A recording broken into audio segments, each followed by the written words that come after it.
अस्सलाम वालेकुम।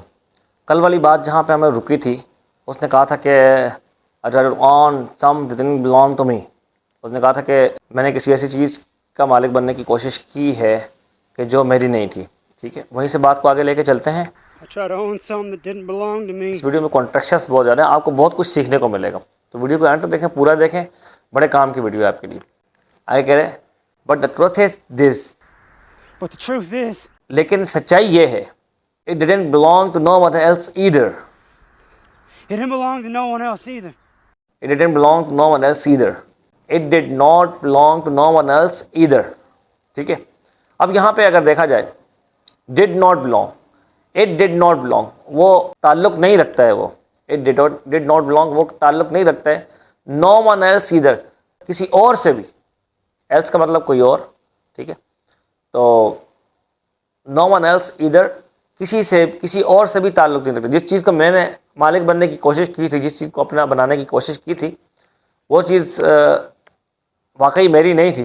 ठीक है, लेकिन but the truth is this, it didn't belong to no one else either. But the truth is, it didn't belong to no one else either. सच्चाई ये है कि वो किसी और की भी नहीं थी वो चीज़, हकीकत ये। अब यहाँ पे इन्होंने डबल नेगेटिव किया है जुमले में, जो कि फॉर्मल इंग्लिश में नहीं होता। इनफॉर्मल में डबल नेगेटिव आता है, किस लिए? एम्फेसाइजिंग के लिए, ताकीद पैदा करने के लिए, किसी के लिए भी नहीं था। हालांकि यहाँ पे जुमला होना चाहिए था it did not belong to anyone else either, किसी और का नहीं था। एनीवन एल्स होता ना तो फिर ये एनीवन एल्स ये पॉजिटिव के लिए और पीछे जुमला नेगेटिव होता तो ये जुमला नेगेटिव बन जाता। लेकिन इट डिड नॉट बिलोंग, वो किसी ताल्लुक नहीं करता, ये भी एक नेगेटिव जुमला है। और आगे नो वन एल्स ईदर, ये भी नेगेटिव है, तो डबल नेगेटिव हो गया। डबल नेगेटिव अलाउड नहीं है, ग्रामेटिकली इनकरेक्ट माना जाता है। लेकिन इनफॉर्मल वे में डबल नेगेटिव जब इस्तेमाल किया जाता है तो उसका मकसद क्या होता है? ताकीद पैदा करना, एम्फेसाइजिंग करना, जोर पैदा करना मीनिंग के अंदर, कि किसी और का भी नहीं था। आगे कह रहे हैं take what was once free, You can take what was once free. You can take what was once free. आप वो चीज़ ले सकते हैं कि जो किसी वक्त मुफ्त की हो, आज़ाद हो, यानी किसी के साथ कोई ताल्लुक ना हो। You could call it yours, ठीक है, और आप उसे अपना कह सकते हैं। And you could call it yours. ठीक है, कि ये चीज़ आपकी, क्योंकि आपने उठा ली, और किसी और की नहीं है तो आप उसे अपना भी कह सकते हैं। अब कैन और कुड के अंदर जो माइनस डिफरेंस है, कैन जो है ना, ये यकीनी सूरत हाल के लिए पॉसिबिलिटी के लिए आता है, और कुड जो आता है लेस पॉसिबिलिटी, जिसमें पॉसिबिलिटी थोड़ी कम हो, ठीक है, थोड़ी नरमी हो जिसके अंदर, तो आप उसे अपना भी कह सकते हैं। ये भी है, आप किसी चीज़ को ले सकते हैं आप, उसके बाद उसे अपना भी कह सकते हैं। But it ain't. But it ant, but it is not, but it ant. And क्या है?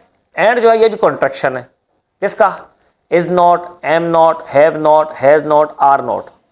ये 5 चीज़ें जो आपको मैंने बताई, is not, am not, are not, has not, have not, इनका कॉन्ट्रैक्शन एंड बनता है। इनमें से किसी का भी आप अगर कॉन्ट्रैक्शन करेंगे, मिलाएंगे इनको, तो आपस में ये एंड बनेगा, नहीं तो ये क्या निकलेगा। लेकिन इसको हम एज पर कॉन्टेक्स्ट इसका अंदाज़ा लगाते हैं कि यहाँ पे क्या होना चाहिए। हैज़ नॉट होना चाहिए, हैव नॉट होना चाहिए, इज़ नॉट होना चाहिए, एम नॉट होना चाहिए, आर नॉट होना चाहिए। तो यहाँ पर ये आएगा इज़ नॉट की मीनिंग में, ठीक है। तो मतलब क्या होगा? But it and, But it ain't. मतलब बट इट इज़ नॉट, लेकिन वो ऐसा है नहीं। मतलब आप उसे, you could call it yours, आप उसे अपना कह सकते हैं, बट इट एंड, लेकिन वो आपका है नहीं। You could call it yours. But it ain't. आपने उसे उठा लिया, अपनी मिल्कियत बना लिया, लेकिन वो आपकी है नहीं है। Unless it wants to be. Unless it wants to be, यहाँ तक कि वो खुद चाहे कि वो आपकी हो जाए वो चीज़। अब ये जिस चीज़ के बारे में बात कर रहे हैं वो कोई और चीज़ है, मतलब चीज़ नहीं है, वो इंसान के बारे में बात करें। लेकिन उस तरह मैं वीडियो को नहीं लेके जाना चाह रहा। Unless it wants to be. But it and, वो आपकी है नहीं। Unless it wants to be, सिवाय इसके कि वो खुद चाहे, आपकी होना चाहे, वो चीज़ आपकी होना चाहे खुद, तो फिर वो आपकी हो सकती है। आपके कहने से वो आपकी नहीं हो जाएगी। Unless it wants to be, जब तक कि वो खुद न चाहे। Just ask that no one hurts themselves on my behalf.